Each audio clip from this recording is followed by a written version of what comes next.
welcome to the Tom Baker Show. It is great to be back with you. Wherever you are tuning us in from, we are grateful that you're here, and we hope that you enjoy the next 45 minutes or so. We have got a fun show lined up. My co-host Jacob Seelman will be joining us shortly. We start this show with a preview of a major event that's coming up in motorsports here that actually is starting this week at the Tulsa Shootout, or in Tulsa, Oklahoma, at the Tulsa Civic Center. The Tulsa Shootout, for those of you who don't know, is the first of two big events that happen in Tulsa in a 3-week span in January to start the year. Collectively, these two events bring $50 million into the Tulsa economy. The Tulsa Shootout starts at all. It is the Super Bowl for microsprints, if you will. And this year, the Shootout has set a pre-entry record with 1,939 pre-entries as of the time we're taping this, all across the USA and beyond. This is an incredible event. It takes place officially from December 30th to January 3rd. Legends like Chris Bell and Kyle Larson will be there mixing it up with a whole bunch of future Larsons and Bells. And to start the show off, we have a young man named Levi Ballard, who's one of our drivers that we believe in, who is on the rise here. He is 11 years old, and he is from the Midwest. They call him Beef Stick. We're going to ask him why later. His father, Corey, has joined us as well. We're going to talk a little bit about the shootout and a little bit about sort of the dual roles that each play and just the motorsports business in general here to start the show. First of all, great to have both of you with us. Corey, I'm going to start with you. This is a major event. Obviously, it's the biggest one you guys are going to run all year, and you run a lot of big events. What's different as a dad about the Tulsa Shootout? Right. I mean, probably when we race, there'll be 2,000 entries. And so Levi's in two classes, the junior sprint and the restricted micro. And so those actually have a little bit less, but even restricted micro will probably be 230, 240 entries. And so the energy in the building is amazing. And it's tough, right? It's kind of the Super Bowl of our industry, as you said. And Levi's raced 117 events this year. So we've raced a lot, all leading up to this big race. And so we're excited. And I'm already losing some sleep over it just because every scenario in my head is I've went through. And we've raced it 2 years in a row. He's finished in the top 10 twice. And we've just had a few circumstances that have kept us out of, maybe the winner's circle. And so we're really excited. And I'm losing sleep. He's probably not. Well, he's probably losing more sleep over Christmas upcoming as we tape this than he is about the shootout right yet. But so Levi, for you, what is the biggest difference about running the Tulsa Shootout versus running the typical event that you would run during the season? What's different for you? It's just the competition in the building and just the excitement inside of the center and just watching all the big racers compete to win a Golden Driller. So last year, was that your first year running at Tulsa, Levi? No, I ran it. This would be my third year that I've run it. So when you first walked into the building for the first time a couple of years ago, what did you think about after you kind of walked in and started looking around? I was very surprised about how many cars were there. Yeah, it's really crazy. I mean, Corey, this is the format of this event, the way that you start with a pill draw and then there's passing points. And then of course you're only taking so many later on into, from one main to the next. It's just such a mix of different kind of circumstances. As a dad, what do you go through at an event like this? It's got to be pretty crazy. Yeah, I mean, until we draw and get our pill, there's not much strategy we can talk about. And at the end of the day, we'll build a strategy, and we'll have a strategy depending on where he starts in each class. But when you hit the dirt, you got to make it happen, and you need a little bit of luck, of course, maybe a lot of luck when you have that many cars, and you hope to avoid any mishaps that maybe aren't your fault. But you also got to drive kind of aggressive, right? Yep. And you got one chance. And so with your, as you mentioned, passing points are crucial. And so if you draw a high pill and you start in the 7 or 8 spot, you got to get to second or third if you really want a chance to make the qualifier and not have to fight through the C and B mains. And just making the A main is a tough challenge. And I can tell you that's not really our goal. We set our goals higher than that, Sure. but you got to make the A main to give yourself a shot, and really, if you think about 20 junior sprints and 24 in the restricted, I mean, so there's 200 kids that aren't going to make the A main. And so racing is tough in that situation. Only 20 kids, everybody else goes home disappointed. And at the end of the day, only one winner. And so everybody else is, it's not a team sport, unfortunately. Well, it isn't a team sport, but it takes a great team to compete in the sport. Right. And of course, you've got Factory 14 and Chad Boat and that team. I mean, that's as good as it gets right there. You're a dad who's very involved, but you're also not very involved in certain other aspects. Talk a little bit about kind of your focus and how you've developed Levi and kind of worked with other teams and what role you're playing in this, because I think it's different than the role a lot of dads either have to play or just choose to play. Right. Well, in the beginning, you're a cheerleader, right? And he said, I wanted to race, Dad. And so the first year it was rough. And then as he started winning, he was absolutely dedicated to racing. He said, Dad, I want to be a race car driver. So we started to shift our focus and say, how can we give Levi the best opportunity in the best cars, at the best tracks, against the best competition? And a lot of people know I've probably treated this like I treat my businesses, which is there's more to, you've got to have the marketing and you've got to have a good team, and then you've got to show up and you got to perform right at the end of the day. And you've got to be able to win races at some point. And Levi's done that. He's actually won 87 times, which is crazy because that's also his number. So we're stuck on 87. We hope to change that soon. But and so we've just really worked on surrounding ourselves with the best people. You mentioned Chad Boat. We've the Holland family with Factory 14 and Billy over there and their entire crew. We really wanted to give Levi the best opportunity because I'm not a mechanic. We certainly worked on his go-karts, and he had a lot of success early in the go-karting. But when you get to the junior sprint and really the micro, I didn't want to wonder every time we showed up that, is he not driving the car right, or is the car not good? I kind of wanted to take the car out of the element, and so we could focus on Levi's racecraft and really give him a car that we knew had a chance of winning, at least a top 5 car. We unload a good car when you race for a good team. And then we can work on his racecraft and not leave the track every week wondering, do I not know what I'm doing? Does he not know what he's doing? And I hear a lot of dads say, like, I got to get better, he's got to get better. And I wanted to take the I got to get better part out of it and just say, let's work on Levi as a driver. And it doesn't mean that, the teams that we race for don't miss the setup occasionally. They certainly do.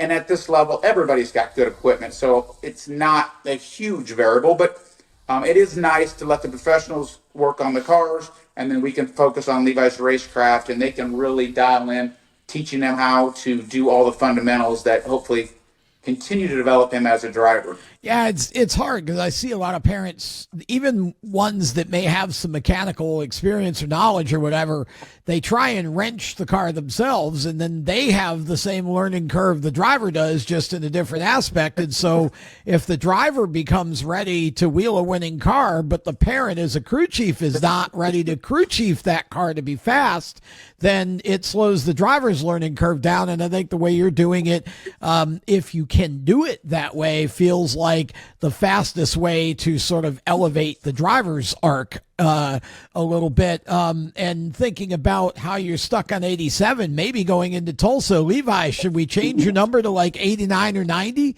Because you're 87, you got 87 wins. If we change it to 89 or 90, maybe you'll get 2 or 3 wins there. For sure.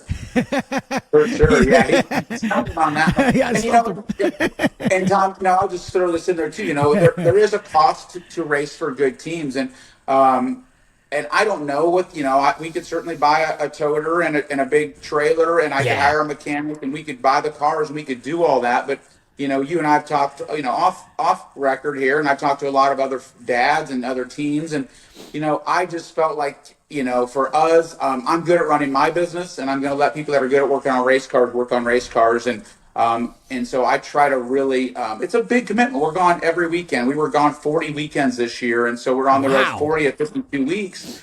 And I don't want to run a race team. I don't want to work on cars. I'm not that good at it. Even if I hire a mechanic, I still got to make daily race decisions on what are we getting and setups and tires and wraps and motors and all the packages and all those things. And so for us, I've heard people say, you're just buying wins or you're spending a lot of money. And I'm like, yeah, but you're spending a lot of money and you don't know that, you're not giving your kid the best opportunity. And so I just didn't want to be the bottleneck in his racing development. And so we've focused on trying to surround him with the best people and give him the best opportunities.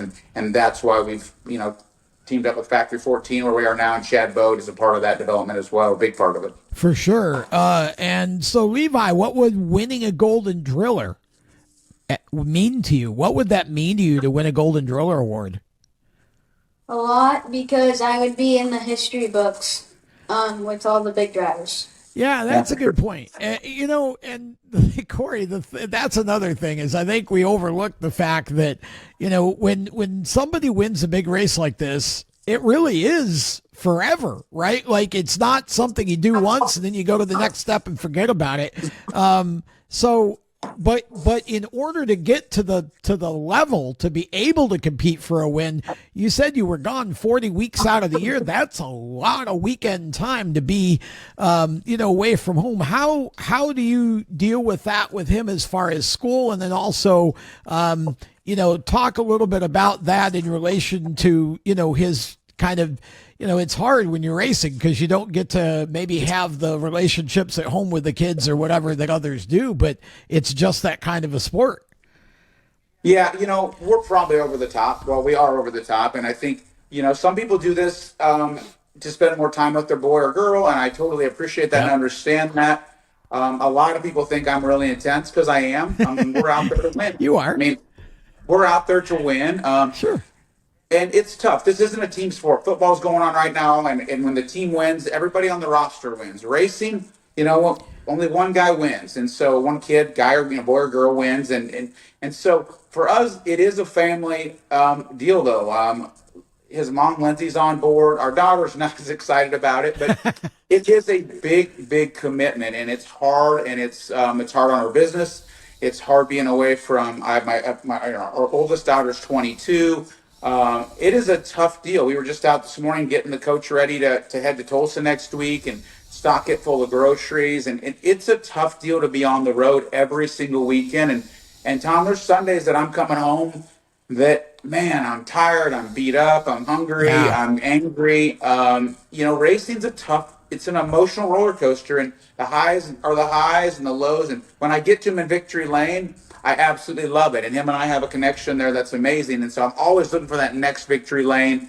But there's weeks where we've just really struggled. And it's, pretty emotional when you have those tough weeks. And my job is to continue to support him. And I have to be a little less intense and more motivating and say, hey, look at different things. Like, we're not going to win every race. There's great kids racing against him. And at 11, he's racing some 15 and 16-year-olds. And those kids, I don't think they're better. They just have 3 to 4 years more experience in that car. And so it's challenging. But we're in this as a family. We've committed to it. Levi, his dream is to race for a living, whatever that looks like, whether it's on dirt or pavement.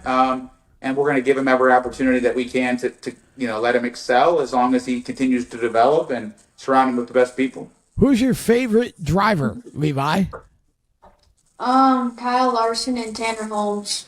Oh, interesting. I'm not surprised you picked Larson, but why Tanner Holmes? What is it about Tanner that kind of endears you to him? I don't know. I just like watching his videos, and he's just fun to watch. He does a great job, and he does a great job with the off-track stuff too. And you know, I know that's something you're trying to do with Levi as well. Okay, Levi, where'd you get the name Beef Stick from? Well, it's just really one of my favorite snacks, so my parents started calling me Beef Stick. Are you still? He doesn't know that he loves it, Tom, and it's on his suits. And we're just so sometimes he's like, I like it, and then sometimes he's like, I wish I could have a different nickname. So we might go with. We can't really go like Lightning Levi, so it's Beef Stick for now. Oh, Beef Stick's unique. There aren't too many beef sticks out there. I think it's unique. Yeah. It works. It's something that people can remember him for. Okay, so Levi, who do you want to thank for making all of your racing stuff happen? My mom, my dad, Chad Boat, the CB team, Harley and Holly, and Billy, and Kaiser Racing Wheels, and everyone that's supporting me through my racing journey. Well, that's a big list, and you got some heavy hitters there that are helping you out, and I know that you realize and understand that. Corey, talk about the season this year a little bit. On a lot of races, he's done really well also.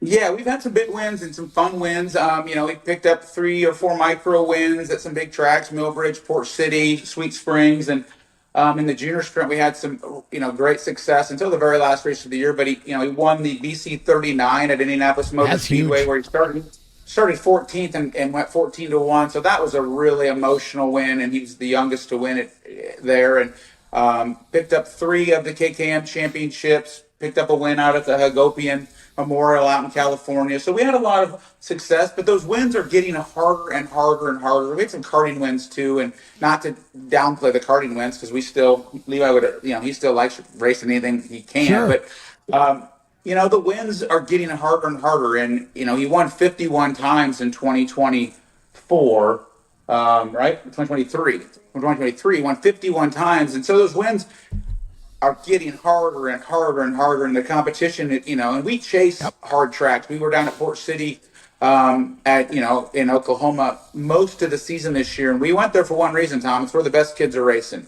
And we could go to some local tracks and probably have quite a bit more success short term, but we wanted to be racing at the best track against the best kids. A lot of great kids come out of that area, and that's where we felt like, we knew it'd be a tough year. We only got 1 win there. We had a lot of close ones, but we're trying to build a great race car driver. And so we're not as much focused on the results every single night as just really improving and trying to look at different metrics. How are we on restarts? How are we against kids our age? How are we, how are we at passing and moving forward and understanding the track and the situational racing, and Levi's done a really good job of that.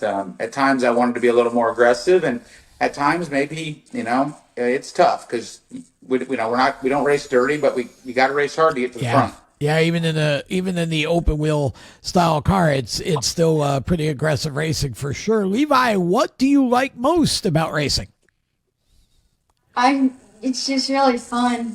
And I just like going in circles. Okay.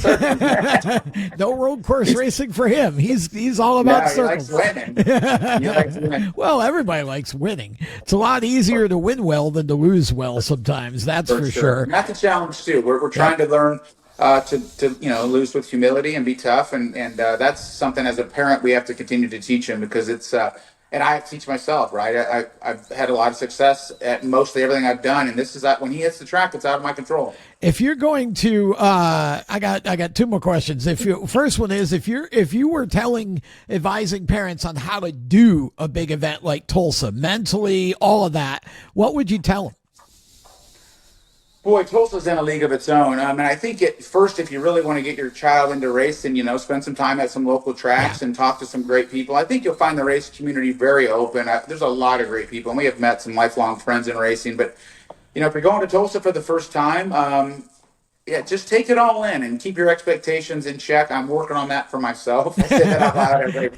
Because we have high expectations, certainly in the junior sprint, and I think he's got a legit shot in the restricted if some things play in our favor. And but yeah, take it all in. And really, when you go there, you really see the scope of 2,000 cars or 1,800 cars, and you realize how big this just one event is. And it kind of, and again, not to make anything less valuable, but it puts things into perspective. The first time we showed up there, we were still racing a lot of go-karts. Yep. And at that point we looked around and thought, boy, this is different. It is. It's such a unique feeling. And to Levi's point, you're racing on the same track as Kyle Larson and Kyle Busch and Christopher Bell and Frank Flood. And sometimes you might be racing against them as you move up into A class at 11, 12 years old.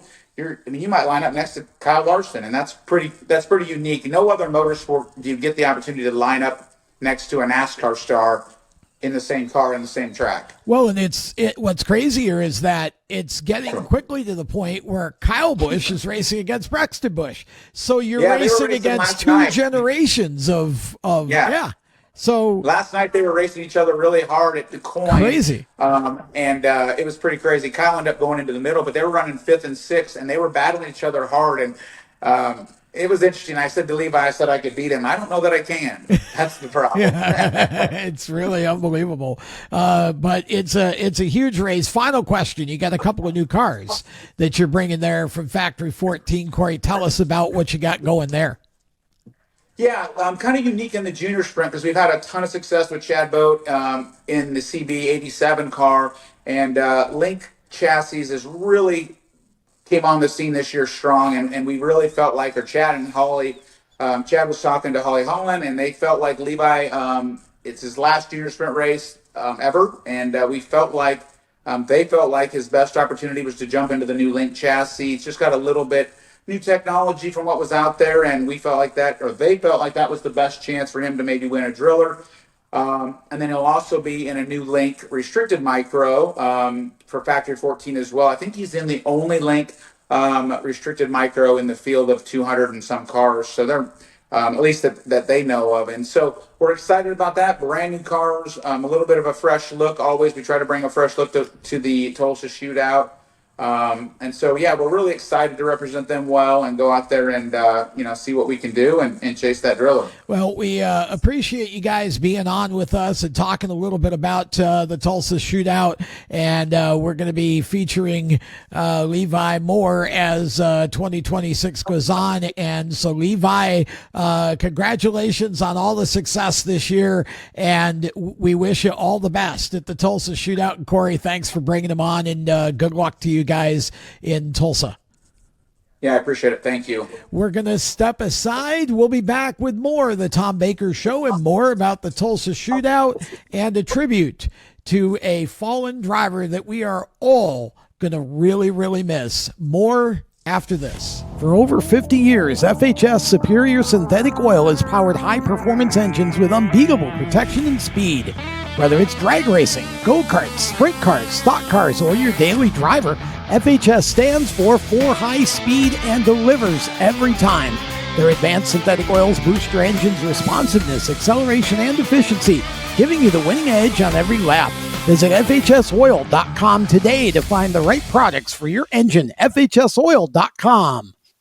For race fans across the United States, GetInTheStands.com is the place to find racetracks where you live and where you're traveling. Just go to GetInTheStands.com and enter your location. You'll see the tracks within 100 miles of that point, either as a list or on a map. GetInTheStands.com is 100% free to use and mobile friendly. So whether you're on a computer, a tablet, or on your phone, there's no need to download an app. To find racetracks across the United States, open your web browser and head to GetInTheStands.com.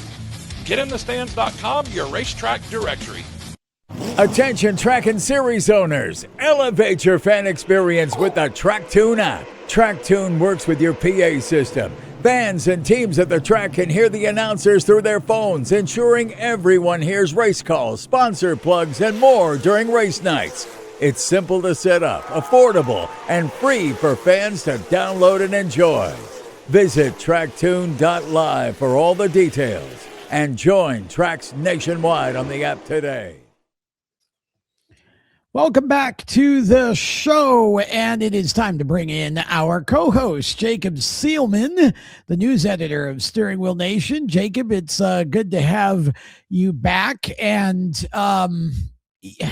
gosh, the Tulsa Shootout is just, it's a slugfest, man. I can't even explain it. You know it well. You've watched it. I went last year. It is just a slugfest. That's putting it mildly, I would say. And first off, great to be back as always. Second off, just to give you talk about a slugfest, just from the people alone makes it that way. I'm just going to give a rundown of the big names real fast in what they consider the premier class at the Tulsa Shootout, which is Winged Outlaw, the winged top class of micro sprints. Here, some names to keep an eye on over the course of the week. Emerson Axum from World of Outlaws and USAC fame. Jonathan Beeson, Chili Bowl mainstay. Clinton Boyles, Chili Bowl mainstay, sprint car crew chief. Kaylee Bryson, USAC Silver Crown. Kyle Busch needs no introduction. Let's see. Keep going down the list a little further. Trevor Klein, longtime microsprint regular. Briggs Danner, USAC regular. Frank Flood needs no introduction because it feels like he's won every driller in existence over the course of the time of Planet Earth and the Tulsa Shootout.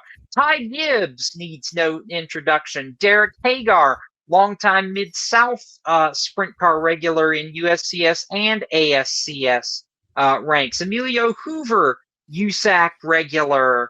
Logan Seavey, USAC regular. Some Kyle Larson guy. Don't know what in the world he's ever done in a race car. Jason McDougall, USAC regular. Gavin Miller, USAC champion. Extreme Midget champion. Jason Persley going to be driving for Keith Coons. Used to drive for Keith Coons. Going to be driving for Casey Kane Racing next year on the High Limit Tour, taking over for Brad Sweet. Ryan Timms, defending Knoxville Nationals champion. Ashton Ferguson going tour racing in the Shark Racing car this year. Hayden Wise, that last name should be very familiar if those know Josh Wise.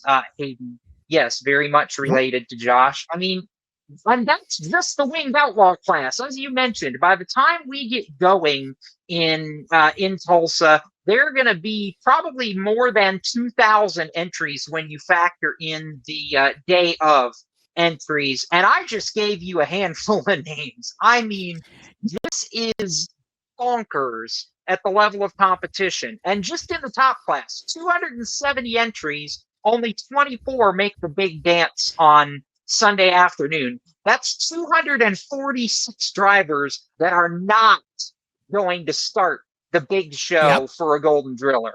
I mean, you know what? To make the Tulsa I don't know. Tell me what. Well, you were giving me all these names, and you got most. You got a great bunch of the big stars. You missed one. Who did I miss? You missed Catfish, Karter Beattie from Concord, North Carolina, who's also going to be in competition. I can't give everything away. Well, we have a face to go with the names, so let's check out Karter Beattie's interview. Karter Beattie at Millbridge Speedway just finished in the top 5 in his class here today, but looking forward to Tulsa, Oklahoma and the Tulsa Shootout.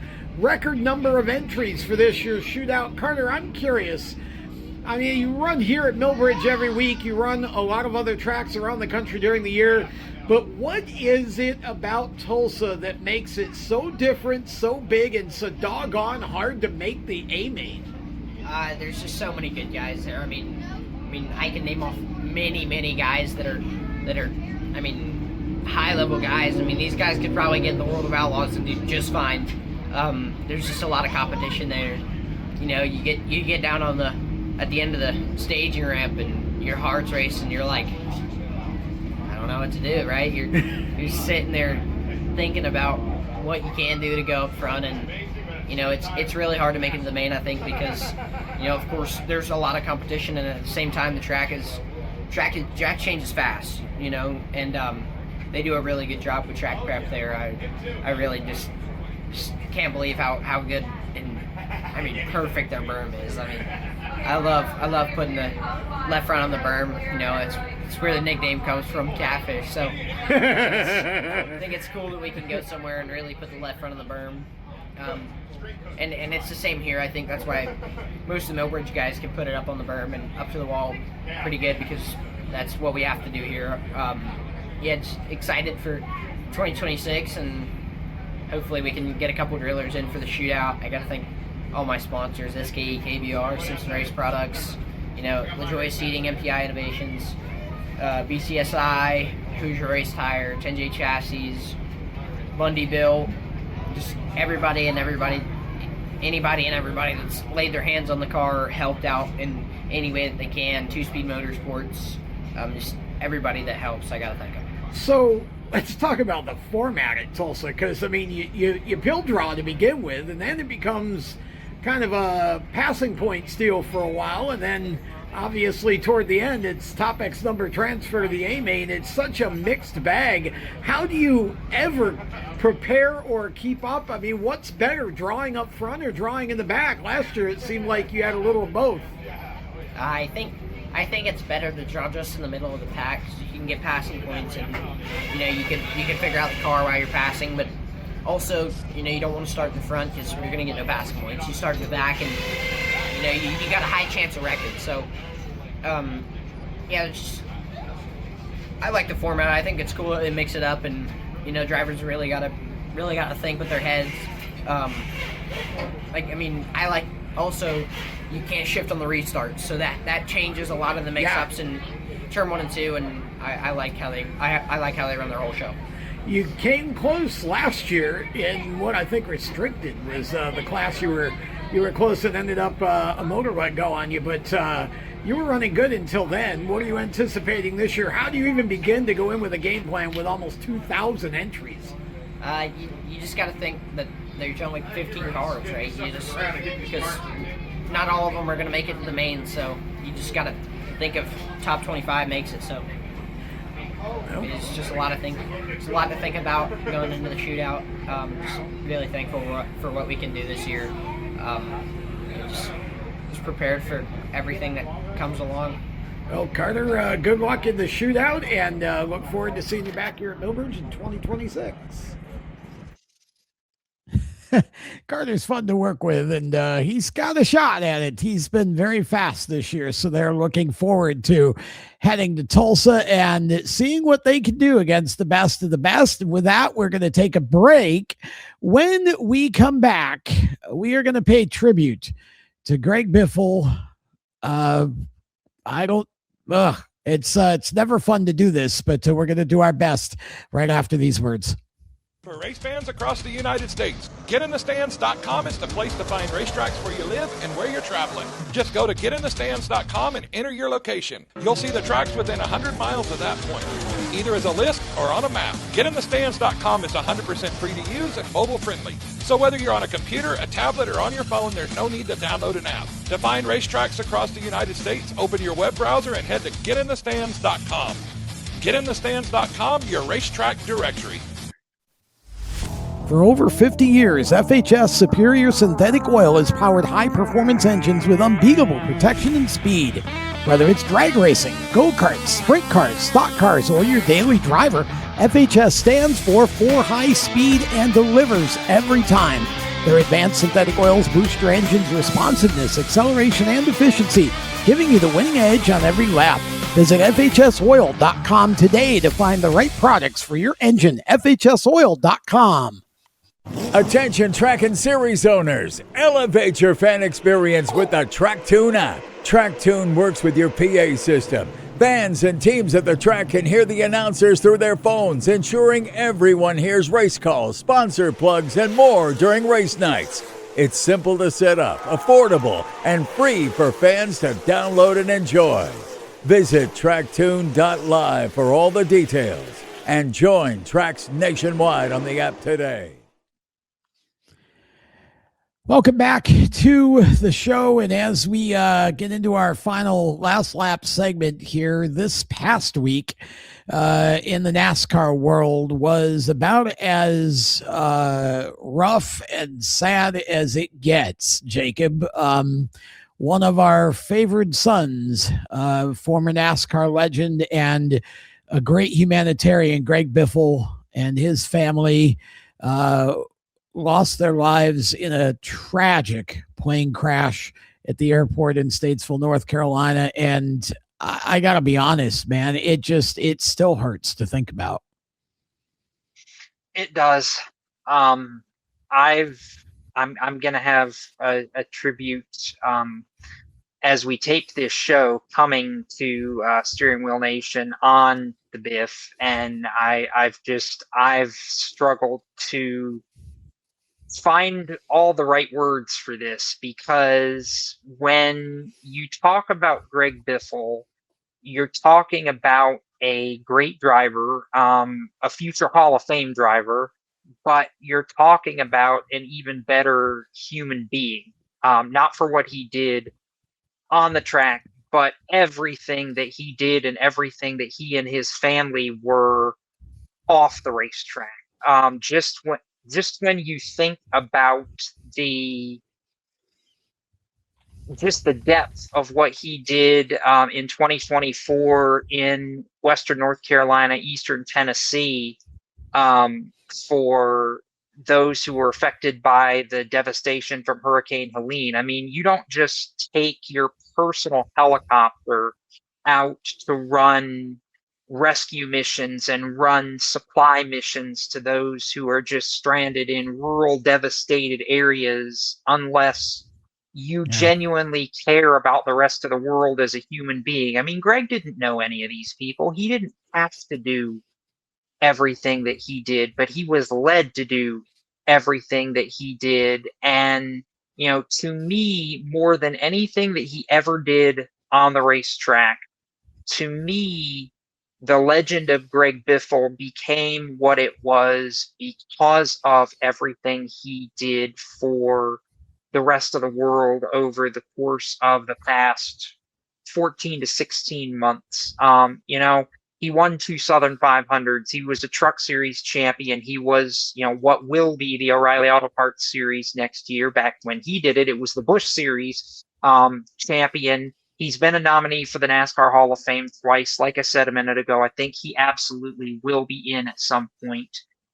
But again, all of that pales in comparison to who Greg was as a person and everything. He gave so much of himself. He was so selfless for everyone else around him. And when I think about everything that's happened and just have been reflecting over the past week or so, that first is what I remember about Greg Biffle, is just his selflessness and his care for his fellow man.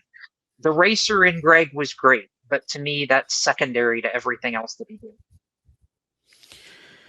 Yeah, I totally agree with all of that sentiment. He was just a special guy. He was first of all, he was a true gentleman. I mean, there isn't a nicer guy that you could meet than Greg, and his desire just to constantly serve others. I mean, that's what we're all put here to do. And he never hesitated for a moment. And even in the worst of situations, the worst of conditions, I mean, I